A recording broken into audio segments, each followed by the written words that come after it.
Hi మహిళా రిజర్వేషన్ల అమలుపై దేశవ్యాప్తంగా ఉత్కంఠ నెలకొంది. ఈ బిల్లును అమలులోకి తెచ్చేందుకు కేంద్ర ప్రభుత్వం తెర వెనుక పక్కా ప్రణాళిక సిద్ధం చేస్తోంది. డీలిమిటేషన్, సీట్ల పెంపు లాంటి కీలకమైన అంశాలపై ఉన్న అనుమానాలను నివృత్తి చేస్తూ ఓ సరికొత్త ముసాయిదాను రెడీ చేసింది.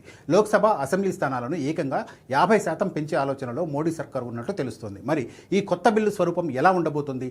ఎస్సీ, ఎస్టీ స్థానాల పెంపు ఎలా ఉండనుంది? పార్లమెంట్లో ప్రభుత్వ వ్యూహం ఏంటి?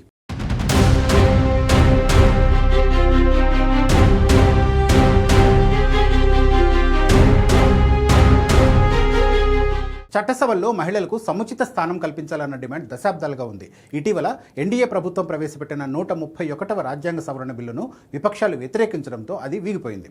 బెంగాల్, తమిళనాడు ఎన్నికల తర్వాత విపక్షాల బలం తగ్గడంతో మహిళా రిజర్వేషన్ల అమలుపై కేంద్ర ప్రభుత్వం వేగంగా పావులు కదుపుతోంది.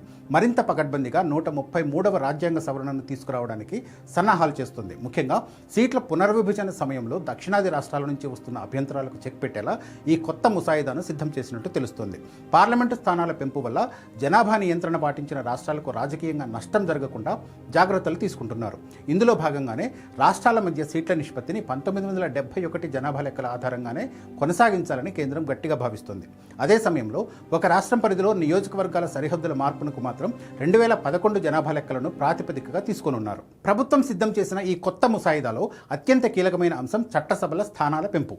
లోక్సభతో పాటు దేశవ్యాప్తంగా ఉన్న అన్ని రాష్ట్రాల అసెంబ్లీ స్థానాలను భారీగా పెంచబోతున్నారు. వీలైనంత వరకు అన్ని చోట్ల ఏకంగా 50% మేర సీట్లను పెంచాలని కేంద్రం భావిస్తోంది. సాధ్యమైనంత వరకు 50% పెంపు విధానాన్ని అమలు చేసి మహిళలకు తగినన్ని సీట్లు కేటాయించాలని చూస్తున్నారు. ఇందుకోసం రాజ్యాంగంలోని ఆర్టికల్స్ 55, 81, 82తో పాటు 170, 330లకు మార్పులు చేయాల్సి ఉంటుంది.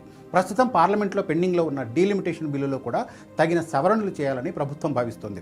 భవిష్యత్తులో ఏర్పాటు చేయబోయే నియోజకవర్గాల పునర్విభజన కమిషన్ ఈ కొత్త సూత్రాల ఆధారంగానే తన పనిని కొనసాగించాల్సి ఉంటుంది. చట్టసభల్లో మహిళలకు 33% రిజర్వేషన్లు కల్పించాలంటే ముందుగా సభలో మొత్తం సభ్యుల సంఖ్య పెరగాలి. అప్పుడే సిట్టింగ్ ఎంపీలకు ఎలాంటి ఇబ్బంది ఉండదు. ఈ సీట్ల పెంపు ప్రక్రియతో కేవలం మహిళలకే కాకుండా ఎస్సీ, ఎస్టీల వర్గాలకు కూడా భారీగా రాజకీయ లబ్ధి చేకూరుతుంది. తాజా ప్రతిపాదనల ప్రకారం చూస్తే లోక్సభలో ఎస్సీ స్థానాలు ప్రస్తుతం ఉన్న 84 నుంచి ఒకేసారి 136కు పెరిగే అవకాశం స్పష్టంగా కనిపిస్తోంది. అలాగే ఎస్టీల స్థానాలు కూడా 47 నుంచి 70కి పెరగనున్నాయి. ఈ మార్పు చేయడం ద్వారా లోక్సభలో షెడ్యూల్డ్ కులాలకు దక్కాల్సిన పూర్తి 16% కోట వారికి అందుతుంది. నిబంధనల ప్రకారం వారికి 16% రిజర్వేషన్లు దక్కాల్సి ఉన్నా ప్రస్తుతం ఆ ప్రాతినిధ్యం కేవలం 15.46%గా మాత్రమే ఉంది. తాజా చట్టంతో ఈ లోటు భర్తీ కానుంది. పెరిగిన ఈ కొత్త స్థానాల్లో మహిళా రిజర్వేషన్లను వర్టికల్ విధానంలో పక్కాగా అమలు చేస్తారు. అంటే పెరిగిన ఎస్సీ, ఎస్టీ స్థానాల్లో కూడా 3వ వంతు సీట్లను ఆయా వర్గాలకు చెందిన మహిళలకే కేటాయిస్తారు. ప్రతిపాదిత 136 ఎస్సీ స్థానాల్లో అలాగే 70 ఎస్టీ స్థానాల్లో ఖచ్చితంగా 3వ వంతు సీట్లు ఆయా సామాజిక వర్గాల మహిళలకు మాత్రమే రిజర్వ్ అవుతాయి. ఈ మొత్తం రాజకీయ ప్రక్రియను 2029 సాధారణ ఎన్నికల నాటికి పూర్తి చేయాలన్నది కేంద్ర ప్రభుత్వ ప్రధాన లక్ష్యం. డీలిమిటేషన్ విషయంలో పలు రాష్ట్రాల నుంచి వ్యక్తమవుతున్న అభ్యంతరాలను పరిగణలోకి తీసుకుని అందరికీ ఆమోదయోగ్యమైన పరిష్కారం చూపేలా ప్రధానమంత్రి కార్యాలయం ఇప్పటికే ఉన్నత స్థాయి కీలక సమావేశాలు నిర్వహించి కీలక నిర్ణయాలు తీసుకుంది. అయితే భారత రాజకీయ ముఖ చిత్రాన్ని మార్చే ఈ భారీ నిర్ణయం అమలు చేయడం ప్రభుత్వానికి అంత సులభం కాదు. దీనికోసం చట్టసభల్లో స్పష్టమైన సంఖ్యాబలం అత్యవసరం.